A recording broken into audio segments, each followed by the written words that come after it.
Enquanto o governo Bolsonaro comemora o resultado do Produto Interno Bruto de 0,4% no segundo semestre do ano, os brasileiros não têm nada para comemorar.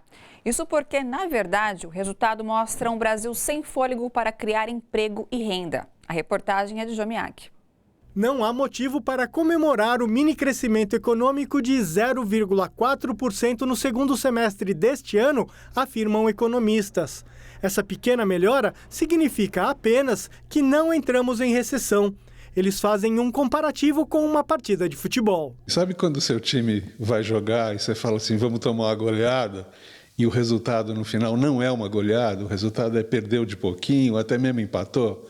Acho que essa é a comemoração que está sendo feita, né? Portanto, uma economia crescendo em uma dinâmica muito baixa, uma dinâmica que não é capaz nem de acompanhar o crescimento da população e, portanto, uma dinâmica que não responde às necessidades, por um lado, de recuperar o que foi perdido na grave recessão econômica, de outro, repor os empregos, repor os salários. O governo Bolsonaro espera que haja crescimento econômico com as privatizações, a reforma da aposentadoria e mais mudanças nas leis trabalhistas. Mas o economista César Locatelli não acredita nessas medidas e nem tem grandes expectativas para os próximos meses. Todas essas coisas juntas implicam retirada de dinheiro da economia. Não dá para crescer, do meu ponto de vista, não dá para crescer consistentemente, retirando dinheiro o tempo todo da economia. Tinha que fazer exatamente o contrário. A retirada de direitos trabalhistas dá uma insegurança enorme para o trabalhador. Ele não vai, vendo essa quantidade de gente desempregada, ele vai diminuir o consumo dele ao mínimo que ele consegue. Depois de quedas econômicas abruptas, a tendência é de crescimento igualmente rápido, explicam os economistas. Mas isso não está acontecendo porque Bolsonaro erra ao reduzir investimentos do governo e ao aceitar o congelamento de gastos públicos. Para Clemente Ganslúcio, em tempos de crise, o governo precisa fazer o inverso, gastar.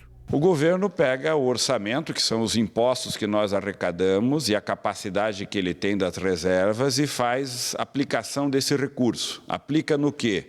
Aplica construindo obras, construindo estrada, aeroportos, portos. Então o governo, num primeiro momento, gasta mais para animar a economia. Se a economia anima, mais consumo, mais impostos, o governo arrecada mais e pode, daí, arrecadando mais, cobrir parte daquilo que ele gastou a mais no momento anterior. No meio da semana, o governo da Argentina anunciou uma moratória, com o adiamento do pagamento de dívidas de curto prazo.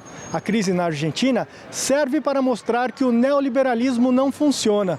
E como o governo Jair Bolsonaro segue a mesma linha, corremos o risco de ir para o buraco, afirmam economistas. São políticas que cometem um suicídio econômico.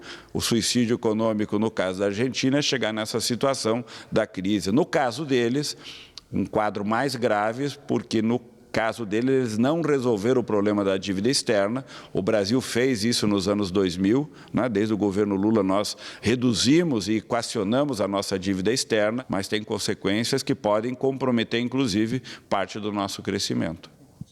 Vale lembrar que o crescimento médio da economia brasileira no governo da ex-presidenta Dilma Rousseff entre 2011 e 2014 foi de 2,3% ao ano. Apesar do resultado ter sido positivo, surgiram de todos os lados críticas e condenações, inclusive de Jair Bolsonaro e seus aliados, que agora comemoram a pior recuperação da economia nos últimos 40 anos. Gente, bora fortalecer a TVT? É só clicar em inscrever-se e depois clicar no sininho. Pronto! Assim que pintar notícia nova, você fica sabendo no ato.